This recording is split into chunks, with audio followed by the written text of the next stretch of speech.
Adobe Photoshop, Illustrator या फिर XD, इन सभी में टूल्स एक बहुत ही इंपॉर्टेंट रोल प्ले करते हैं और टूल्स ही है जिसकी वजह से आप अपनी डिजाइन के अंदर अपनी जो क्रिएटिविटी है और अच्छे लेवल से लेके आ सकते हैं। तो आज की सीरीज के अंदर एडोब एक्सडी के अंदर आज से हम स्टार्ट करने वाले टूल्स के बारे में, जिसमें पहला टूल हम लेने वाले हैं रेक्टेंगल टूल। बेसिकली नाम से आपको समझ में आ गया होगा कि आप इसके थ्रू रेक्टेंगल शेप बना सकते हैं, लेकिन क्या सिर्फ ये रेक्टेंगल शेप बनाने के काम आएगा या इसके जो फीचर्स हैं या फिर इस टूल के अंदर जो और ऑप्शंस आपको एडोब एक्सडी प्रोवाइड कराता है वो आपकी यूआई और यूएक्स के अंदर काफी इंपॉर्टेंट रोल प्ले कर सकता है। तो इन सभी के बारे में डिटेल में डिस्कस करेंगे और जानेंगे कि एडोब एक्सडी के अंदर रेक्टेंगल टूल एक्चुअल में किस तरीके से वर्क कर सकता है। मे भी आपने इसके बारे में थोड़ा बहुत जानकारी हासिल कर ली हो, लेकिन इतना डिटेल में शायद ही आपको इस बारे में डिटेल में कोई वीडियो मिला होगा। तो उसके बारे में हम डिटेल में डिस्कस करेंगे और जानेंगे कि एडोब एक्सडी के अंदर रेक्टेंगल टूल क्या काम आता है। तो चलिए, सो फाइन, वैसे कायदे से टूल्स हैं एडोब एक्सडी के अंदर, उनमें जो लिस्ट में पहला टूल आता है वो मूव टूल आता है। मूव टूल बेसिकली किसी भी ऑब्जेक्ट को या फिर कह दीजिए लेयर को या फिर कह दीजिए शेप को मूवमेंट कराने के काम आ जाता है। इससे आप आर्टबोर्ड और कई सारी चीज़ों की बात कर सकते हैं, बट पॉइंट ये आ जाता है कि जब तक मैं कोई ऑब्जेक्ट नहीं रखता या जब तक मैं कोई डिज़ाइन नहीं बना लेता तो मैं मूवमेंट किसका करूँगा। तो इसलिए इस टूल को स्किप करते हुए पहले मैं सीधा आ जाता हूँ रेक्टेंगल टूल के अंदर। बेसिकली रेक्टेंगल टूल को जब मैं एक्टिव करता हूँ और एक्टिव करने के बाद मैं इसको यहाँ पे माउस के लेफ्ट क्लिक के साथ ड्रैग एंड ड्रॉप थोड़ा सा करता हूँ और ये मैंने लेफ्ट क्लिक छोड़ा तो ये कायदे से एक छोटा सा मेरे पास रेक्टेंगल बन गया। सिंपल सी बात है, नो बकवास, फाइन। जैसे ही मैंने रेक्टेंगल बनाया तो आप नोटिस करेंगे यहाँ पे एक आइटम बन गया है। ध्यान रखिएगा, मैंने यहाँ पे एक आर्टबोर्ड लिया है, वेब 1920 का आर्टबोर्ड, और जनरल चीज़ों के बारे में ऑलरेडी डिस्कस कर चुका हूँ। तो इससे पहले इंट्रोडक्शन वाले वीडियो देख लेना ताकि चीज़ें और आसान हो जाए, ठीक है। तो यहाँ पे एक आइटम मेरा ऑलरेडी बन गया रेक्टेंगल 1 नाम से, आप इसको रीनेम भी कर सकते हैं, लेकिन इन चीज़ों को बाद में डिस्कस करेंगे। फिलहाल अपन अपने पॉइंट पे आते हैं। तो जैसे ही मैंने एक रेक्टेंगल बनाया, रेक्टेंगल बनाते ही यहाँ पे एक लेयर बन गई और राइट हैंड साइड के फीचर जो है वो एक्टिव हो गए। अब ये राइट हैंड साइड के फीचर किस तरीके से वर्क करते हैं वो थोड़ा सा समझते हैं। देखिए, एक चीज़ आगे बढ़ने से पहले एक चीज़ मैं और क्लियर कर दूँ। पॉइंट ये आ जाता है कि मैं अभी डायरेक्टली आपको रेक्टेंगल बना के फीचर्स के बारे में आइडिया दे रहा हूँ, बट कायदे से अगर मैं कल को वेबसाइट की डिज़ाइन बनाऊँ, एप्लीकेशंस की डिज़ाइन बनाऊँ या और अदर डिज़ाइंस बनाऊँ, तो उसमें शेप टूल और इन फीचर का और अच्छे से एनहांसमेंट करते हुए हम डिटेल में डिस्कस कर पाएंगे, क्योंकि प्रैक्टिकल इम्प्लीमेंटेशन और एक इंट्रोडक्शन में ऑब्वियसली थोड़ा सा गैप आता है। बट जितना हो सके हम पहले फीचर्स को समझेंगे, तभी तो अच्छे से प्रैक्टिकल इम्प्लीमेंटेशन करेंगे। अब मैं डायरेक्ट अगर आपको डिज़ाइन बनाना शुरू कर दूं तो शायद आपको कंफ्यूजन हो जाएगा कि ये फीचर किस काम का है, वो फीचर किस काम का है। इसलिए डिटेल में पहले फीचर्स को समझ लेते हैं, फिर जब हम प्रैक्टिकल करेंगे तो उसको और अच्छे से उसका और एनहांसमेंट करेंगे, यानी अंडरस्टैंडिंग उनके बारे में और करेंगे। तो यहाँ पे मैं इसको थोड़ा सा जूम कर देता हूँ। जूम के लिए शॉर्टकट है कंट्रोल++, फाइन, और जूम आउट के लिए शॉर्टकट है कंट्रोल-। तो ये थोड़ा हम रेगुलर बेसिस पे इसको यूज़ करेंगे, इसलिए मैं अभी आपको बताने जा रहा हूँ। तो रेक्टेंगल मैंने आप बना दिया। यहाँ पे आप देखेंगे कुछ मेरे फीचर्स जो है वो एक्टिव हो गए हैं। एक्टिव में फीचर में पहला फीचर्स जो, यानी कि ये जो फीचर की बात करूँगा, ये जनरली काम आता है अलाइनमेंट के। अलाइनमेंट अगर आप देखिए, सिंपल सा फंडा है, जब भी आप कोई भी डिज़ाइन बनाते हैं, कितनी भी माइंड ब्लोइंग क्रिएटिविटी लगा दो, लेकिन अगर उसमें प्रॉपर अलाइनमेंट नहीं है, यानी कि जो चीज़ जिस पोजीशन पे होनी चाहिए वैसी नहीं है, तो वो बहुत गंदी दिखती है, उसका लुक्स बहुत गंदा दिखता है, या फिर ये कहूँ कि अनप्रोफेशनल डिज़ाइन लगती है। एंड डेफिनेटली आप ऐसा अपने क्लाइंट के लिए तो नहीं करना चाहिए, आप एक प्रोफेशनल डिज़ाइन बनाना चाहेंगे। तो आपकी जो भी चीज़ बनाई है आपने, यानी जो भी डिज़ाइन बनाई है, उसके अंदर के जितने भी आइटम्स हैं वो प्रॉपर अलाइन होने चाहिए, तो उनमें ये रोल प्ले कर जाते हैं। तो इसमें अगर मैं पहले फीचर की बात करूं, एक आ जाता है टॉप अलाइन, ठीक है, सिंपल सा, ज़्यादा उसमें वो तामझाम नहीं है, लेकिन आपको अलग अलग केसेस में इनके थोड़े से रोल जो डिफ्रेंशिएट होंगे वो मैं समझाऊंगा अभी आपको। तो एक आता है टॉप अलाइन, एक आता है मिडल अलाइन और एक आता है बॉटम अलाइन, सिंपल। अब अभी क्योंकि यहाँ पे मैंने सिर्फ रेक्टेंगल सेलेक्ट कर रखा है, तो ये जो रेक्टेंगल है आप नोटिस करेंगे इस पूरे आर्ट बोर्ड के अलाइनमेंट में आ रहा है। यानी कि अगर मैं टॉप अलाइन करता हूं तो ये बैकग्राउंड में मेरे पास जो ये आर्ट बोर्ड है इसके अलाइन हो रहा है टॉप अलाइन, इसके ही सेंटर अलाइन, इसके ही बॉटम अलाइन। ठीक जैसे आप वर्टिकली अलाइन कर रहे हैं ऐसे ही हॉरिजॉन्टली अलाइन होता है, जहां पे लेफ्ट अलाइन, सेंटर अलाइन और राइट अलाइन, ठीक है, नोटिस करिए, अगेन रिपीट कर रहा हूँ, अभी सिर्फ रेक्टेंगल यहाँ से सेलेक्टेड है और रेक्टेंगल सेलेक्टेड है तो उसको अगर मैं अलाइनमेंट कर रहा हूँ तो वो मेरे पूरे पूरे 8 बोर्ड के अलाइन हो रहा है, ठीक है। लेकिन ठीक इसके उलट अगर मैं एक और रेक्टेंगल बना देता हूँ, एक और रेक्टेंगल बनाने के लिए मैंने रेक्टेंगल टूल ऑलरेडी सेलेक्ट कर रखा है, मैं यहाँ पे लेफ्ट क्लिक प्रेस करके थोड़ा सा इसको माउस की हेल्प से थोड़ा ड्रैग करूंगा, ये मेरे पास दूसरा शेप बन गया। अभी भी इसको अगर मैं यूज कर रहा हूँ, ध्यान दीजिएगा, ये भी 8 बोर्ड के अलाइन हो रहा है, लेकिन मैं सिर्फ 8 बोर्ड के अलाइनमेंट नहीं करना चाहता, मैं ये चाहता हूँ कि ये जो दो शेप मैंने बनाए हैं ये दोनों शेप आपस में अलाइन हो। आपस में कैसे अलाइन हो, जैसे फॉर एग्जांपल मैंने इसको थोड़ा सा मूव यहाँ पे सेंटर अलाइन कर दिया और ये मेरा बॉटम अलाइन ऑलरेडी है। मैं क्या करूंगा, जरा सा नोटिस करिएगा, इन दोनों आइटम्स को रेक्टेंगल 1 एंड रेक्टेंगल 2 को शिफ्ट की हेल्प से आपस में एक बार दोनों को सेलेक्ट करूंगा। सिंपल बात, शिफ्ट में सेलेक्ट किया। अब अगर मैं टॉप अलाइन सेलेक्ट करता हूं तो मैंने टॉप अलाइन में जैसे ही किया तो ये दोनों शेप आपस में टॉप अलाइन हो गए, यानी कि अब देखिए यहाँ पे कहीं पे भी 8 बोर्ड का रोल नहीं आ रहा है, ये दोनों आपस में अलाइन हो गए। लेकिन जैसा कि मैं यहाँ पे नोटिस कर पा रहा हूँ, आप नोटिस करिए, हल्का सा मैं यहाँ पे इसको अनसेलेक्ट कर देता हूँ तो आप नोटिस करिए ये जो रेक्टेंगल 2 है और ये रेक्टेंगल 1 है, ये थोड़े से आपस में साइज में डिफरेंट है, यानी हाइट वाइज साइज में इनकी जो चेंजेस है, ठीक है। तो ये वाला हाइट में कम है और ये वाला हाइट में ज़्यादा है। मैं ये चाहता हूँ जो ये रेक्टेंगल 1 है ये रेक्टेंगल 2 के अलाइन हो, एकदम सेंटर अलाइन हो। अभी क्या हो रहा है, टॉप अलाइन चल रहा है, ठीक है। तो मैं जैसे ये टॉप अलाइन चल रहा है, ठीक है, टॉप अलाइन चल रहा है, तो मैं चाहता हूँ इसका सेंटर अलाइन हो एकदम, ठीक है। तो मैंने अगेन इन दोनों टूल्स को आपस में सेलेक्ट किया, जैसे सेलेक्ट किया फिर से ये यहाँ पे फीचर्स जो एक्टिव हो गए और मैं सेंटर अलाइन कर रहा हूँ तो दोनों टूल आपस में दोनों शेप जो है वो आपस में सेंटर अलाइन हो गए। ऐसे ही बॉटम अलाइन की भी बात करें तो बॉटम अलाइन भी हो सकते हैं, ठीक है। तो सिंपल सी बात है, नो रॉकेट साइंस। तो यहाँ पे आप अगर कोई आइटम्स को यानी मल्टीपल आइटम्स को आपस में सेलेक्ट नहीं करते हैं तो आप आर्टबोर्ड के थ्रू आप आर्टबोर्ड के अलाइन उसको कर सकते हैं, और अगर आप मल्टीपल आइटम्स को आपस में सेलेक्ट करते हैं तो वो आपस में ही अलाइनमेंट होते रहेंगे। सिंपल सी बात है। ठीक वैसा ही यहाँ पे सेंटर हॉरिजॉन्टल वाइज अगर बात करूँ तो अगर मैं इसको लेफ्ट अलाइन कर देता हूँ, ये दोनों एक दूसरे के ओवरलैप हो गए। अगर इसको अच्छे से और समझना है तो मैं एक शेप को ऊपर रख देता हूँ और दूसरे शेप को थोड़ा सा इस साइड कर लेता हूँ, ठीक है।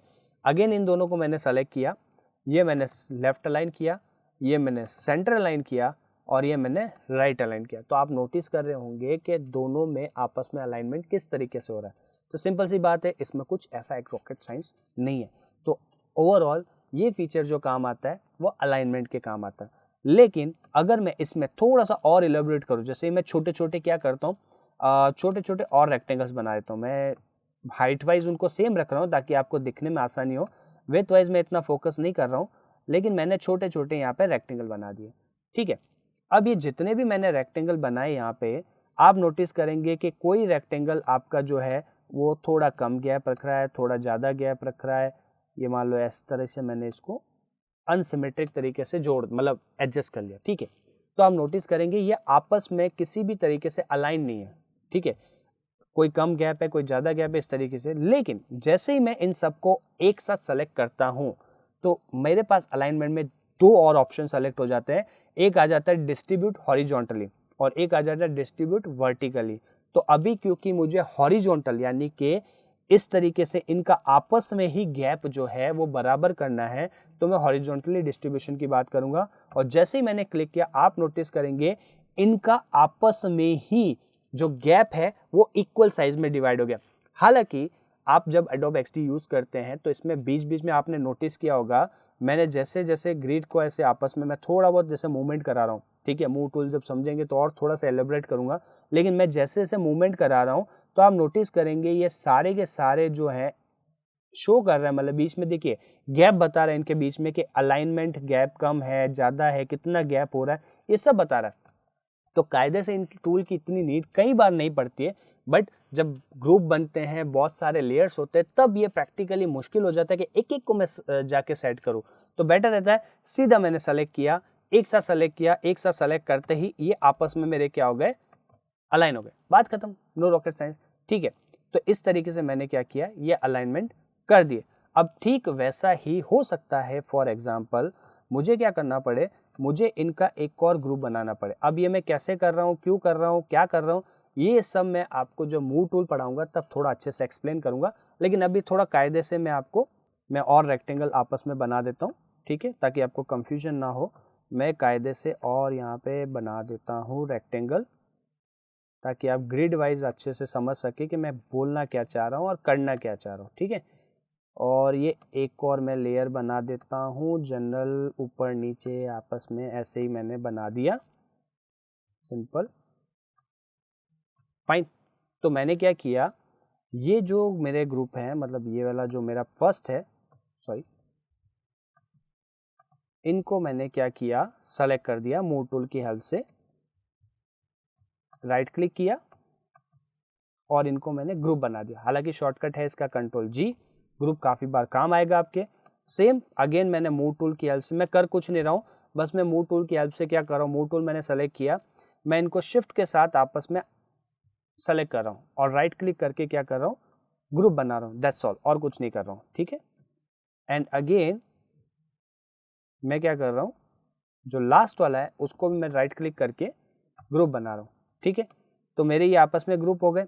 अब मैं क्या कर रहा हूँ, इन तीनों ग्रुप को यहाँ पे सेलेक्ट कर रहा हूँ और तीनों ग्रुप को जैसे ही मैंने सेलेक्ट किया, मैं इसको वर्टिकली अलाइन कर देता हूँ। तो हुआ क्या, यहाँ जो गैप है ठीक वैसा ही यहाँ पे मेरा गैप बराबर आएगा, ठीक है। अब ऐसा आप नोटिस करिए, हल्का सा गैप इधर है और हल्का सा गैप इधर है, दोनों इक्वल गैप आ रहे हैं। तो पॉइंट ये आ जाता है कि जब मुझे वर्टिकली अलाइन करने होते हैं तब मैं यहाँ पे वर्टिकल अलाइन की हेल्प ले सकता हूँ, हॉरिजॉन्टल अलाइन करने के लिए हॉरिजॉन्टल अलाइन वाले फीचर की हेल्प ले सकता हूँ। थोड़ा बहुत मूवमेंट टूल का भी आपको आइडिया लग गया होगा, हल्का सा इंट्रोडक्शन दे देता हूँ, हालांकि डिटेल में जरूर समझेंगे, बट फिर भी क्योंकि शेप टूल और भी आपस में कहीं ना कहीं इंटर रिलेटेड है तो थोड़ा आइडिया देता हूँ। बेसिकली ये मैंने एक रेक्टेंगल बनाया और यहाँ पे ये मैं मूव टूल जिसका शॉर्टकट है वी, उसकी हेल्प से मैं इसको मूवमेंट करा सकता हूँ, सिंपल सी बात है। दूसरा, कई बार ऐसा होता है कि मैं यहाँ पे मल्टीपल शेप्स या रेक्टेंगल बना रहा हूँ, तो मैं मूव टूल में इनको आपस में सेलेक्ट अगर मुझे करना है तो तीनों को मैं शिफ्ट के साथ सेलेक्ट कर सकता हूँ, ठीक है। अगर आप शिफ्ट के साथ नोटिस करें तो मैंने क्या किया, तीनों को आपस में शिफ्ट के साथ यहाँ आइटम से सेलेक्ट करूँ चाहे इंडिविजुअली उनके ऊपर क्लिक करके करूँ, तो ये आपस में मेरे सेलेक्ट होकर मैं आपस में इनको क्या कर सकता हूँ, मूवमेंट करा सकता हूँ, सिंपल बात, ठीक है। तो अब ये मैंने पहला फीचर तो समझ लिया, अब आते हैं दूसरे फीचर पे। दूसरा फीचर थोड़ा सा इंपॉर्टेंट है, क्यों है वो भी बात करते हैं। जैसे मैंने एक सिंपल सा एक रेक्टेंगल बनाया, अब ये मेरा जो फीचर है रिपीट ग्रिड, मैं इस पर जस्ट क्लिक कर रहा हूँ, शॉर्टकट है इसका कंट्रोल आर, आप इसको अपने अकॉर्डिंग यूज कर सकते हैं।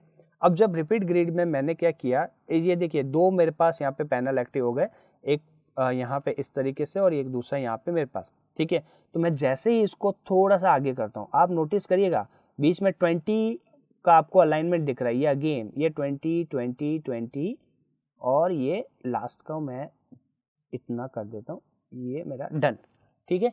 क्या हुआ, ये बाहर क्लिक किया तो आप नोटिस करिए 1 2 3 4 5 सेम साइज के, सेम हाइट सेम विड्थ के मेरे पास 5 रेक्टेंगल बन के आ गए और उनके बीच में 20 पिक्सल का गैप ऑटोमेटिकली इसने सेट कर दिया। हुआ क्या, हुआ सिंपल सा फंडा ये है कि कई बार आप कोई शेप बनाते हो, वो शेप आपने कंप्लीट कर दिया, फिर आपको सेम साइज का बराबर गैप के साथ वो शेप कंटिन्यूसली फॉर्मेट में आइदर हॉरिजॉन्टली और वर्टिकली आप क्या कर सकते हो, उसको सेम कॉपी पेस्ट आपको करना चाहते हो, तो उस केस में आप क्या करो, उसको कॉपी करो, दोबारा बनाओ, या फिर आप उसको रेक्टेंगल की हेल्प से दोबारा क्रिएट करो, यानी कॉपी पेस्ट करो या क्रिएट करो, बेमतलब का टाइम वेस्ट। सिंपल है, रिपीट ग्रिड में क्लिक किया, ऑटोमेटिकली मेरे जो ग्रिड है वो ऑटोमेटिकली मैं हॉरिजॉन्टली एंड वर्टिकली बना सकता हूँ। सेम कॉन्सेप्ट, अगर मैं इसको वर्टिकली डाउन करता हूँ, जरा सा नोटिस करिए 20-20 पिक्सल के गैप से ऑटोमेटिकली मेरे पास यहाँ पे ग्रिड बन के आ गई। हाँ, ये थोड़ा मुझे ध्यान देना है कि मुझे हाफ में नहीं छोड़ना है, तो मुझे थोड़ा सा यहाँ पे इसको देखना पड़ेगा। तो ये मैंने बना दिया और इस सिंपल से ग्रिड, तो आप नोटिस करेंगे कि यहाँ पे 4/3 की मैट्रिक्स बन गई पूरी कंप्लीट। तो मेरा 1 2 3 4 5 ऐसे 15 मैट्रिक्स, 15 रेक्टेंगल अपने आप बन गए, जिनकी सेम साइज थी, सेम विड्थ थी, सेम हाइट थी, गैप भी इक्वल रहे, तो मुझे ज़्यादा उनको अलाइनमेंट करने की भी नीड नहीं पड़ी। जनरली ये आपने कई बार वेबसाइट के अंदर गैलरी से सेक्शन देखा होगा या फिर आपने सर्विस पैनल देखा होगा, तो वहाँ पे कई सारे सर्विसेज एक बार में शो होती है, तो उस केस में आपने एक पैनल बना दिया और उसको रिपीट कर दिया, ऑटोमेटिकली आपका काम ईजी हो जाएगा। तो ये सारे छोटे छोटे फीचर्स है इसके अंदर जो आपके काफ़ी हेल्प करते हैं और काफ़ी सारे फीचर्स आपको जो आपका टाइम है वो बचाते हैं। देखिए, कायदे से एक टाइम ऐसा था कि जब एडोब फोटोशॉप के अंदर वेबसाइट की डिज़ाइन, आपकी एप्लीकेशन की डिज़ाइन, मतलब यूआई उसमें भी बनती थी, बट जो XD इंट्रोड्यूस हुआ उसमें कहीं ना कहीं ऐसे ऐसे फीचर आने लगे जो आपका एक तो टाइम कम करता है, दूसरा क्लाइंट को एक्चुअल रियल फील कराता है कि वेबसाइट का लुक कैसा आएगा इन द फ्यूचर। तो काफ़ी सारी कमियां जो फोटोशॉप में कमी नहीं थी, but related to UI UX field के अकॉर्डिंग जो कमियां थी वो सारी यहाँ पे कवर हो गई। प्रैक्टिकल में ऑब्वियसली और अच्छे से समझेंगे, बट ये फीचर आपको पता होने चाहिए, इसलिए मैंने उसको पहले इंट्रोड्यूस किए। नाउ फाइन, अब मैं अगेन क्या करता हूँ, एक शेप लेता हूँ। ठीक है, शेप लिया तो आप यहाँ पे नोटिस करेंगे मेरे पास यहाँ पे 4 ऑप्शन है। पहला है ऐड, दूसरा है सबट्रैक्ट, तीसरा इंटरसेक्ट और चौथा है मेरे पास एक्सक्लूड ओवरलैप। ये क्या चीज़ है, मैंने एक शेप बनाया और ये मैं क्या कर रहा हूँ, ये दूसरा शेप बना रहा हूँ। सिंपल सी बात है, दो मैंने शेप बनाए और इन दोनों को मैंने किया कि शेप बोल रहा हूँ, रेक्टेंगल बोल रहा हूँ, कंफ्यूज मत होइएगा, मैं रेक्टेंगल को ही शेप रिपीट कर रहा हूँ। अब इन दोनों को मैंने आपस में क्या किया, सेलेक्ट किया तो मैं जब ऐड पे क्लिक करता हूँ तो आप नोटिस करेंगे जो इंटरसेक्ट वाला पार्ट है उसकी बॉर्डर हट गई और ये आपस में मर्ज हो गए, यानी ऐड हो गए। Ctrl Z से आप अंडू कर सकते हैं। अगेन देखिए, ये मेरा एक रेक्टेंगल है, ये मेरा दूसरा रेक्टेंगल है और इसके अंदर जैसे ही मैं ऐड वाले पे क्लिक करता हूँ दोनों लेयर आपस में, यानी दोनों आइटम आपस में सेलेक्ट होने चाहिए, ध्यान रखिएगा। अब ये दोनों आपस में क्या हो गए, ऐड हो गए, यानी आपस में कनेक्टेड हो गए। ठीक है, पहला पॉइंट ये। दूसरे में क्या होता है, सबट्रैक्ट में क्या होता है, जो कॉमन एरिया है वो तो यहाँ पे रहेगा ही रहेगा, लेकिन बाकी वाला हिस्सा जो है वो पूरा पूरा हट जाएगा। ठीक है, ये अभी भी इस आइटम का पार्ट है, जब मैं अनसेलेक्ट करूंगा तो ऑटोमेटिकली दोबारा आ जाएंगे, बट ओवरऑल ऐड में दोनों मर्ज हो जाएंगे। सबट्रैक्ट में क्या होगा, कॉमन एरिया को छोड़ के बाकी सारा पोर्शन हाइड हो जाएगा। ठीक है, कई बार डिजाइन बनाने में काफी हेल्प मिलती है, तो ईजी हो जाता है कि पूरा कंप्लीट हिस्सा नहीं चाहिए, लिमिटेड हिस्सा चाहिए, तो वो थोड़ा सा कॉम्प्लिकेटेड नहीं होके ईजी गोइंग हो जाता है। फाइन, इंटरसेक्ट वाला मेरे फेवरेट है क्योंकि कई बार ऐसा होता है कि दो आपस में शेप्स होते हैं या फिर कई सारे आइटम्स होते हैं, उनका सिर्फ इंटरसेक्ट एरिया ही मुझे चाहिए होता है। तो यहाँ पे आप नोटिस करेंगे जो कॉमन एरिया था वो सिर्फ दिखाई दे रहा है, बाकी सब कंप्लीटली हाइड हो गया। सेम एक्सक्लूड के अंदर क्या होता है कि कंप्लीट जो होता है पूरा पूरा पोर्शन आपको दोबारा दिखाई दे देता है। जनरली ऐड और इंटरसेक्ट वाला ज़्यादातर काम आता है, कभी कभी सबट्रैक्ट वाला भी काम आ जाता है, एक्सक्लूड थोड़ा सा लिमिटेड काम आता है, बट क्रिएटिव वाला का कोई बाउंडेशन नहीं है, आप अपने रिक्वायरमेंट के अकॉर्डिंग कैसे भी यूज कर सकते हैं। ठीक है, तो ओवरऑल पोर्शन ये है आपका, ये 4 ऑप्शन है जिसके अकॉर्डिंग आप क्या कर रहे हो, इन रेक्टेंगल को और इजी गोइंग बना रहे हो या और अलग तरीके का नया ही लुक का शेप क्रिएट कर रहे हो। फाइन, तो ये मेरे पास हो गया, इनको कहते हैं यूनियन। ओके, ये जो फीचर है इनको यूनियन कहा जाता है। फाइन, तो अब ये मेरा फीचर हो गया। अब मैं एक और शेप बनाता हूँ। अगेन जब मैं एक रेक्टेंगल और बना रहा हूँ तो यहाँ पे मेरे पास कंपोनेंट आ गया। अब इस पॉइंट को मैं यहाँ पे स्किप करूंगा। क्यों करूंगा, देखो सिंपल सी बात है, मैं अभी क्या कर रहा हूँ, आपको पूरे रेक्टेंगल जो टूल है उसके अंदर जितने भी राइट हैंड साइड में जो फीचर्स आ रहे हैं उनको एक्सप्लेन कर रहा हूँ, सिंपल, ताकि आप आगे जाके जब प्रैक्टिकल करो तो और इजी गोइंग चीज़ें हो जाए और आपको वो चीज़ थोड़ा ज़्यादा अच्छे से समझ में आ जाए। डायरेक्टली मैं बोलूँगा कि देखो मैंने ये शेप बनाया, इसको ग्रिड किया, इसको ये किया वो किया, शायद कॉम्प्लिकेटेड हो जाए, तो बेटर है कि पहले फीचर समझ रहे फिर प्रैक्टिकल मंगाएंगे। बट इसमें कुछ ऐसे फीचर्स हैं जो प्रैक्टिकल के टाइम समझना ही बेटर रहता है, ताकि आपको कंफ्यूजन ना हो, क्योंकि जब तक विजुअलाइजेशन नहीं हो जाता तब तक फीचर समझना थोड़ा सा मुश्किल हो सकता है। तो पर्सनली मैं क्या करूँगा, कुछ एक आधे फीचर को यहाँ पे स्किप करूँगा जो मैं प्रैक्टिकल के टाइम समझाऊंगा जरूर, टेंशन नहीं है, बट एक एक करके आके समझाऊंगा। ठीक है, जैसे अभी मैं मूव टूल नहीं पढ़ा सकता था पहले, क्योंकि मूवमेंट कराने के लिए मेरे पास कुछ शेप होने चाहिए। अब मैं कायदे से कोई डिज़ाइन ले लेता, उसको मूवमेंट कराता, थोड़ा सा शायद कॉम्प्लिकेटेड हो जाता, तो पहले कुछ क्रिएट करते हैं फिर उसका मूवमेंट कराते हैं, इसलिए मैंने सोचा कि मूव टूल नेक्स्ट लो। ठीक वैसा ही इसमें कुछ फीचर मैं आपको प्रैक्टिकल के टाइम ज़्यादा ही समझाऊंगा तरीके से, ताकि आपके लिए ईजी गोइंग हो जाए। फाइन, तो ये मेरा पास यहाँ पे एक रेक्टेंगल बना है, तो इसको स्किप करके मैं यहाँ पे ट्रांसफॉर्म वाले एरिया में आ जाता हूँ। ट्रांसफॉर्म वाले एरिया के अंदर सिंपल सा है, वैसे तो आप ये जो इसके अंदर देखिए एंकर पॉइंट जो है, ये जो एंकर पॉइंट है, ये देखो आपको कॉर्नर पे जो राउंडेड सर्कल दिखाई दे रहे हैं, इनको हम कहते हैं एंकर पॉइंट। ठीक है।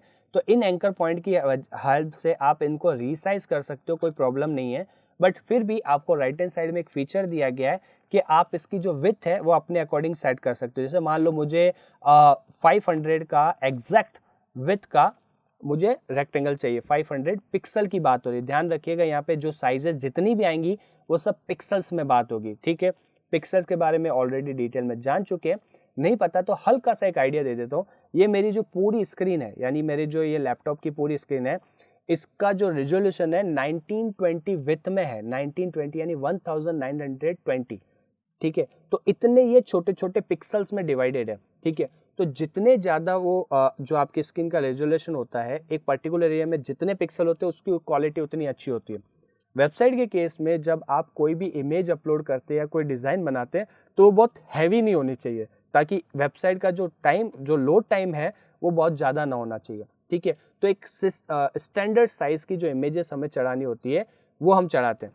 तो यहाँ पे हम जो वो साइजेस लेते हैं वो पिक्सल्स में लेते हैं। तो हमारी जो स्क्रीन है 1920 की जो स्क्रीन है उसके अंदर सिंगल जो पॉइंट्स है यानी सिंगल यूनिट है वो पिक्सल के नाम से यानी मेजर, जैसे इंचेस होते हैं, सेंटीमीटर होते हैं, वैसे स्क्रीन की साइज को नापने के लिए पिक्सल्स यूज आते हैं, ठीक है। तो इससे ज़्यादा वो कॉम्प्लेक्स होने की जरूरत नहीं है। आप इतना समझ लीजिए कि आपकी स्क्रीन की साइज की जो सिंगल यूनिट है वो 1 पिक्सल के बराबर होती है और उन्हीं पिक्सल की को यूज़ करते हुए हम यहाँ डिज़ाइन बना रहे हैं, ठीक है। तो यहाँ पे मैंने 500 पिक्सल विड्थ का मैंने यहाँ पे क्या किया, विड्थ बनाई, और हाइट मैं चाहता हूँ कि एक काम करते इसको 400 पिक्सल्स की हाइट कर देते हैं। तो विड्थ और हाइट आप यहाँ से चेंज कर सकते हैं।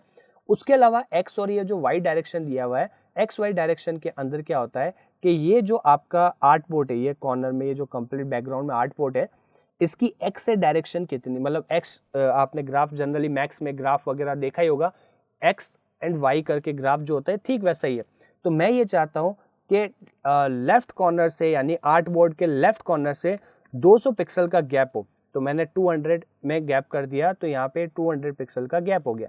ठीक वैसे मैं वाई डायरेक्शन से यानी कि टॉप से चाहता हूँ कि टॉप कॉर्नर से इसका जो गैप हो मान लो 300 पिक्सल का हो, तो 300 पिक्सल का गैप आ गया। जनरली आपको जैसा फीचर चाहिए वैसा आप यूज कर सकते हैं, पता सब होना चाहिए। देखो हर चीज हर समय यूज आए ऐसा जरूरी नहीं, बट पता सब होना चाहिए, इसलिए मैंने इसको लिया। अब मैं इसकी जो हाइट है वो एक मिनट के लिए 300 कर देता हूँ ताकि मैं रोटेशन थोड़ा समझा सकूँ। ये सिंपल सा रोटेशन है, इसमें कुछ रॉकेट साइंस नहीं है। अगर मैं इसको 25 डिग्री कर देता हूँ तो ये रोटेट हो रहा है, ये सिंपल है। जो आप मैक्स में जो रोटेशन यूज़ करते हैं ठीक वैसे, इसमें कुछ तामझाम नहीं है। अगर मैं इसको 90 कर देता हूँ तो ये 90 डिग्री पे रोटेट हो जाएगा। अगर मैं इसको मान लीजिए 270 कर देता हूँ तो ये 270 डिग्री पे रोटेट हो जाएगा, कि 270 बराबर ही हो गया। मान लीजिए 65 पे कर देता हूँ तो ये 65 डिग्री पे रोटेट हो जाएगा।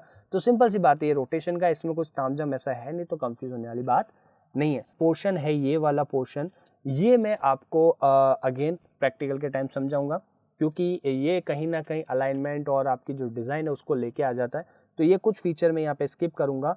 सेम फिक्स पोजीशन वाला जो है वो भी मैं आपको स्किप करूंगा, ठीक है। तो ट्रांसफॉर्म में अभी अपन क्या करते हैं, साइजेस और डिग्री और इनको समझ रहे हैं। स्क्रॉल डाउन करते हैं, फिर आता है एक पोर्शन क्या आ रहा है, रेस्पॉन्सिव रीसाइज। हालांकि ये जो फीचर है मेरा, ये फीचर कहीं ना कहीं मेरा प्रैक्टिकल के साथ ज़्यादा मजा आएगा, लेकिन इसमें कुछ चीज़ मैं समझाता हूँ। कैसे समझाता हूँ, जरा नोटिस करिएगा। मैं अभी एक रेक्टेंगल बना रहा हूँ, सिंपल सा एक रेक्टेंगल बना रहा हूँ, और रेक्टेंगल बनाते समय मेरा जो रेस्पॉन्सिव रीसाइज है ये मेरा एक्टिव है, ठीक है।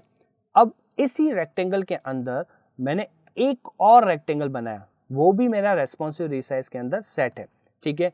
और मैं यहाँ पे एक तीसरा रेक्टेंगल बना रहा हूँ, मतलब मैंने 3 रेक्टेंगल बनाए, जिसमें एक मेन है, एक लेफ्ट में है, और एक मेरा क्या है, राइट हैंड पोर्शन में। सिंपल सी बात है, ठीक है।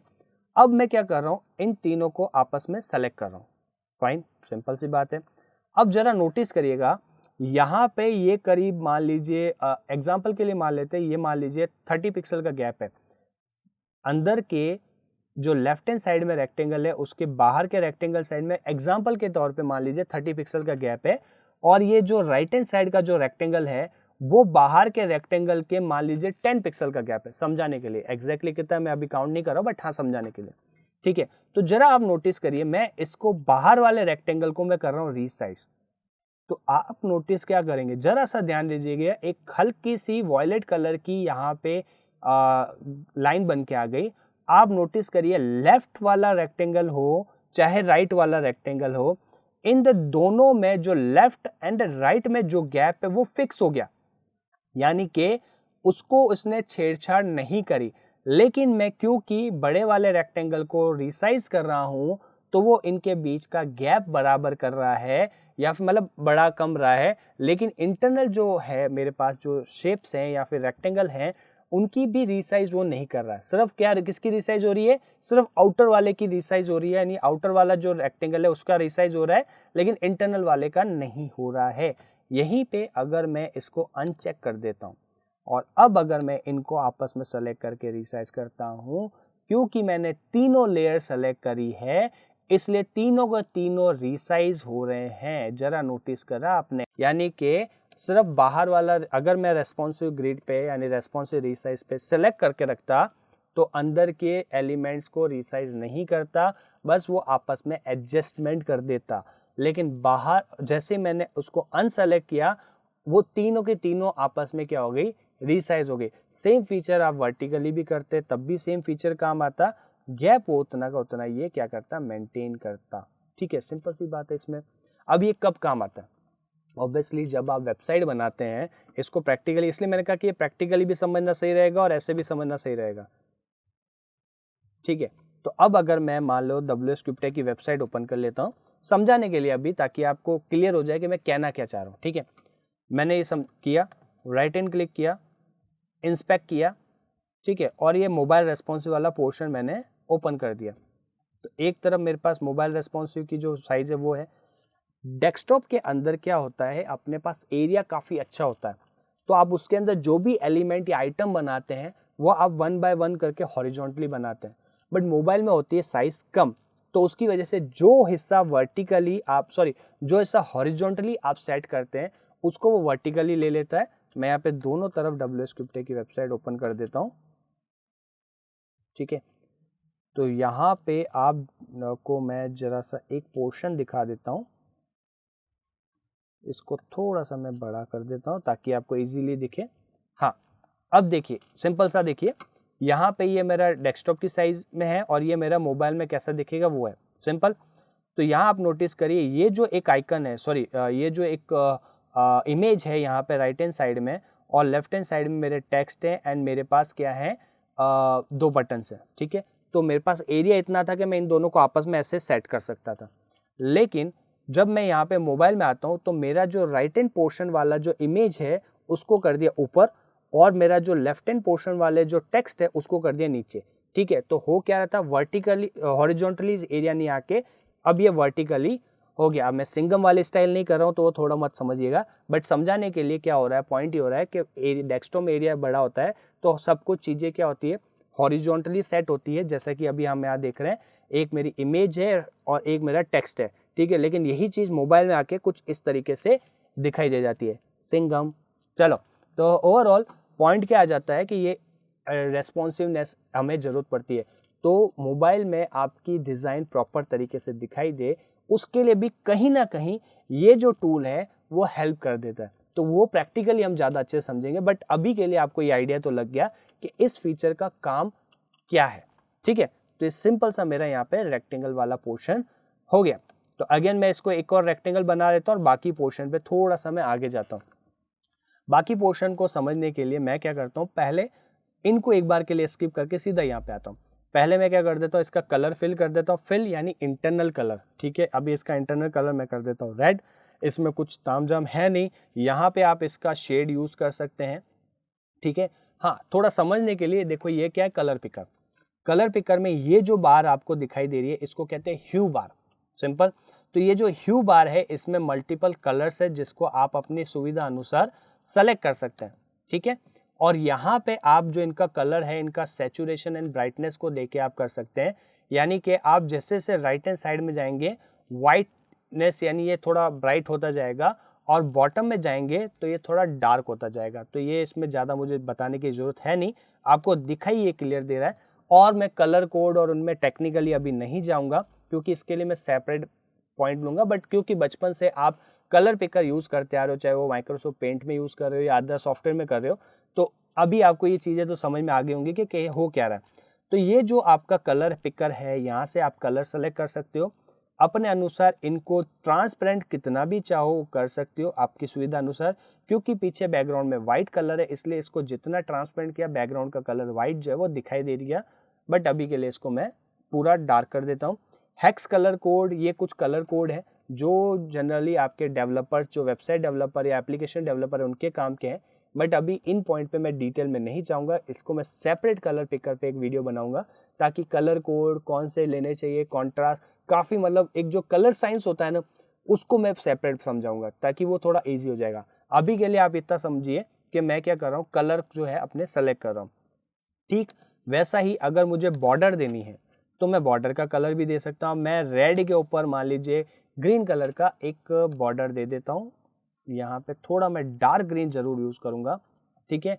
एंड इस बॉर्डर की साइज मुझे देनी है, मान लो मैंने दे दी 10 पिक्सल। सिंपल सी बात है, कलर मैंने फिल किया, अंदर का कलर फिल, बॉर्डर का कलर जिसको स्ट्रोक भी कुछ लोग बोलते हैं तो कंफ्यूज मत होइएगा। इसकी साइज मैंने 10 पिक्सल कर दी है। अगर मुझे ये डैश की फॉर्मेट में चाहिए तो मैंने कहा यार एक काम करो, इसमें 10 डैशेस की फॉर्मेट में आप इसमें क्या कर दीजिए, जो डैश है उसकी जो साइज है 10 पिक्सल का जो डैश है उसकी बॉर्डर में कर दीजिए। मैं सॉलिड भी कर सकता हूँ बॉर्डर को और डैश की फॉर्मेट में कर सकता हूँ। बट अगर मुझे डैश की जो डैश बॉर्डर है उसकी साइज बढ़ानी है तो मैं उसको 20 कर देता हूँ। तो आप नोटिस करेंगे जो ये डैशेस बने हुए हैं बॉर्डर में, इनकी साइज बढ़ रही है, ठीक है। मैं थोड़ा जूम करके दिखा देता हूँ। ये जो डैश है इसकी साइज आपकी बढ़ रही है। अगर इसको मैं कर देता हूँ 30, जैसे ही मैंने इसको 30 किया तो ये जो डैश है इसकी साइज बढ़ रही है, ठीक है। इसको मैं थोड़ा और बड़ा कर देता हूँ, मान लीजिए मैं इसको कर देता हूँ 60। तो आप नोटिस करें ये डैश की साइज अगेन बढ़ गई। अब ये जो डैश है इनका आपस में गैप कितना होना चाहिए, तो अभी देखिए 60 का गैप ऑटोमेटिकली ये ले रहा है, बट मैं चाहता हूँ नहीं 60 का गैप नहीं, मैं चाहता हूँ थोड़ा सा आपस में ये डैश फॉर्मेट में अच्छा दिखे, तो मैंने इसको 30 कर दिया। तो ये आपस में जो डैश का गैप है उसको भी मैं मेंटेन कर सकता हूँ। तो बॉर्डर की साइज, बॉर्डर में अगर मुझे डैशेस बनाने तो वो, और अगर मुझे उनके बीच का गैप भी मेंटेन करना है तो वो भी मैं कर सकता हूँ। अब आप कहोगे कि कुछ लोग जिनको फोटोशॉप अगर आइडिया हो तो वो कहेंगे कि डॉटेड अगर मुझे बॉर्डर बनानी हो तो कैसे बनाऊं। तो डॉटेड बॉर्डर सिंपल से, डैश की साइज जो है वो काफ़ी कम कर दो, अप्रोक्स 5 पिक्सल कर दो, ठीक है। और गैप जो है वो आप अप्रोक्स अगेन इसको भी 5 पिक्सल कर दो। तो एग्जैक्टली डॉटेड तो नहीं बन के काफ़ी पास में वो आ जाएंगे, ठीक है। तो ये चीज़ अपनी आ गई। हालांकि इसको थोड़ा और एलोबरेट करेंगे, बट अभी के लिए आपको समझाने के लिए काफ़ी हो गया। तो ओवरऑल यहाँ पे मेरे पास बॉर्डर की भी मैंने यहाँ पे बात कर ली। अब come to the point again, इस वाले पोर्शन पे आते हैं। तो यहाँ पे ब्लेंड मोड, देखो ब्लेंड मोड अगर जो लोग फोटोशॉप के वीडियो देख के आ चुके हैं, ब्लेंड मोड को आपको पता है एक छोटा टॉपिक नहीं है, ये बहुत इंपॉर्टेंट टॉपिक है, बहुत बड़ा टॉपिक है। तो इसको सेपरेट लेना ही बेटर रहेगा, क्योंकि ये जितने भी यहाँ पे ग्रुप बने हुए हैं इनका इंडिविजुअल वीडियो भी बनाया जा सकता है, यानी इतना बड़ा रोल प्ले करता है। हर किसी को आता भी नहीं है। उसकी वजह दो हो सकती है। पहली वजह ये हो सकती है कि ये ज़्यादा यूज़ नहीं आते हैं, यानी कि अगर आप इसको फोटोशॉप में देखो तो बहुत ज़्यादा यूज़ आते हैं, लेकिन कहीं ना कहीं एडोब एक्सडी के अंदर इतने यूज़ नहीं आ पाते, ठीक है।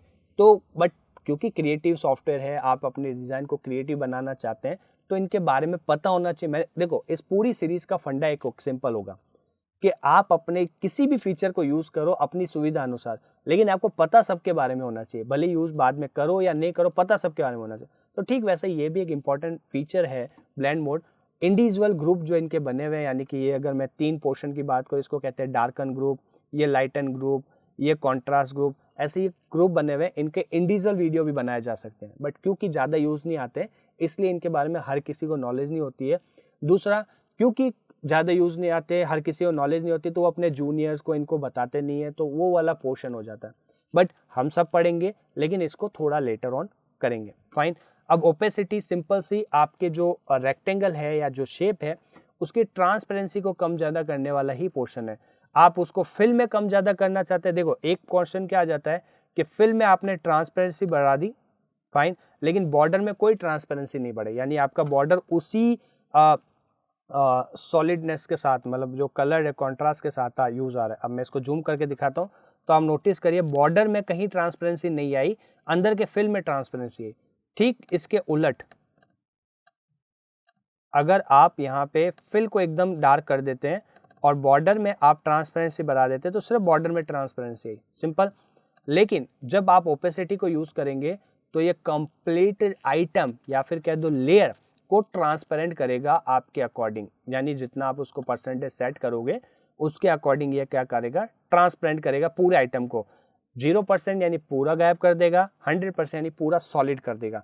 तो आपके इनके बीच का या जो भी आपको परसेंटेज चाहिए उसके अकॉर्डिंग आप इस आइटम की ट्रांसपेरेंसी बढ़ा या कम कर सकती है। जनरली उस तरीके से काम आता है कि एक आपको कुछ लिखना है या कोई लेयर आपको दिखानी है, लेकिन उसके पीछे का भी पोर्शन आपको थोड़ा थोड़ा विजिबल कराना है, तो ओपेसिटी जनरली वहाँ यूज आ जाती है। तो फीचर वाइज तो हम अच्छे से इसको समझ रहे हैं, बट प्रैक्टिकली के साथ इसको और एनहांस करेंगे, यानी और बेटर बनाएंगे इसको, ठीक है।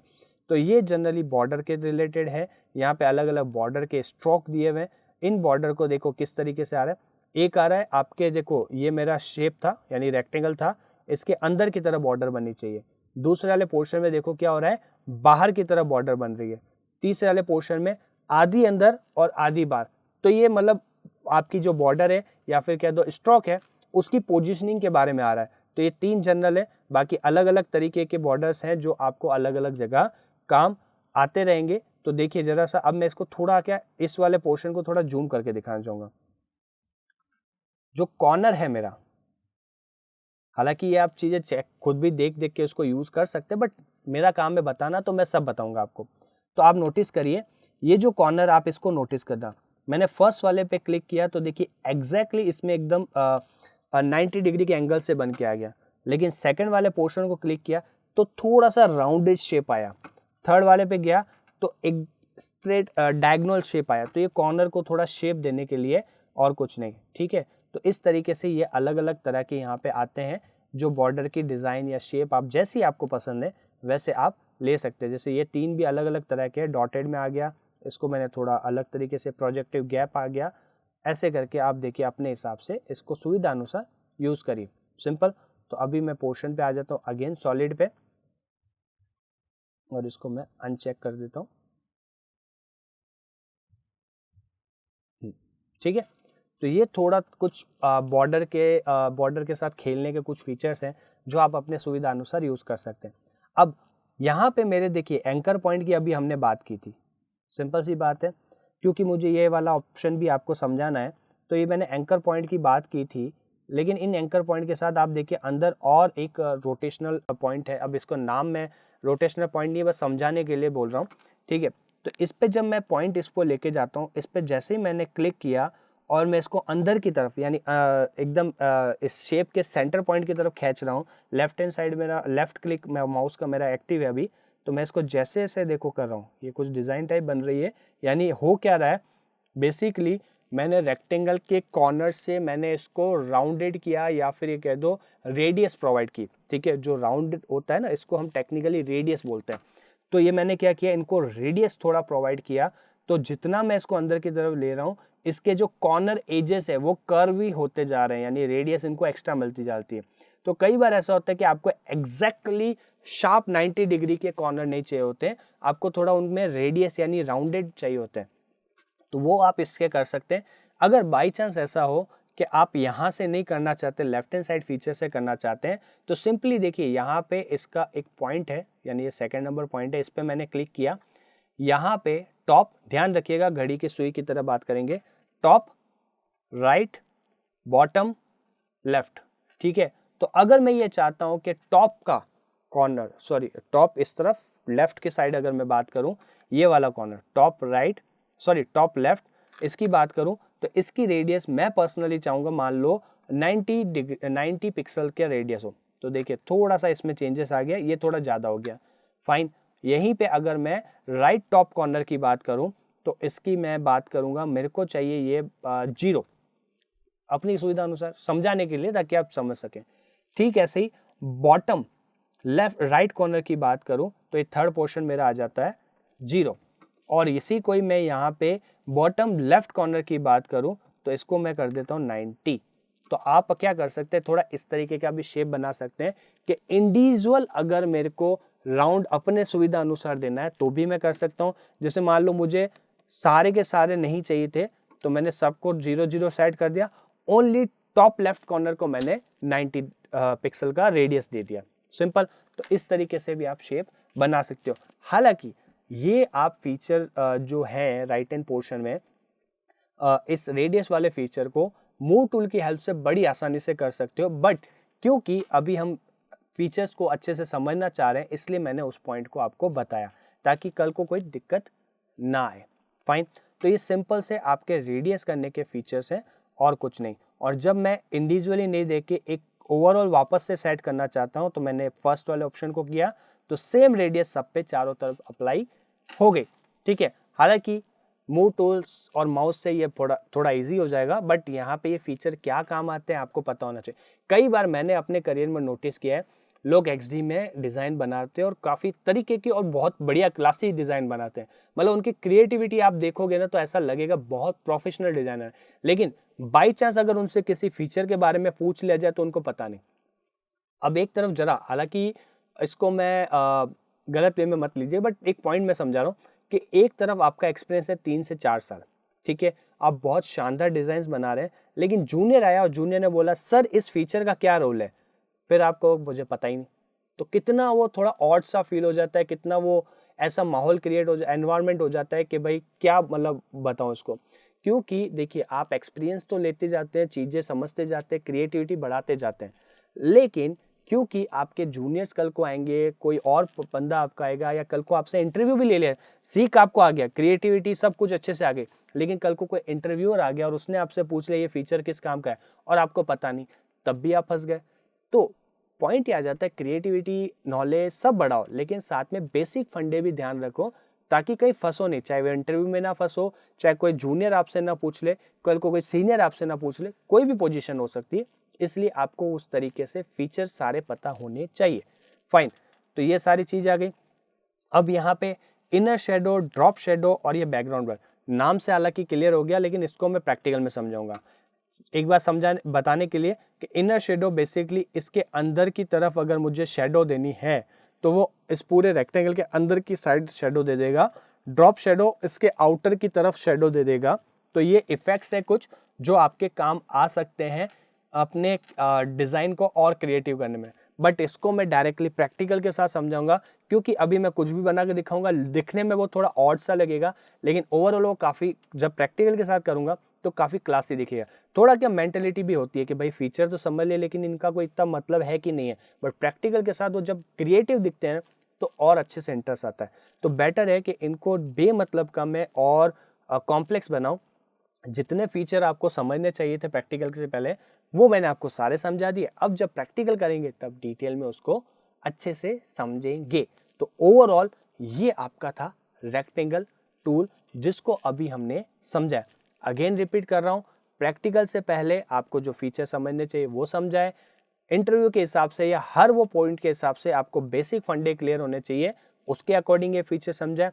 जब हम प्रैक्टिकल करेंगे यानी पूरा एक कॉन्सेप्ट या प्रोजेक्ट उठाएंगे उसमें इन चीज़ों को एक एक करके अच्छे से डिटेल में यूज़ करेंगे, तब आप समझेंगे कि वाकई में ये फीचर कितने इंपॉर्टेंट है।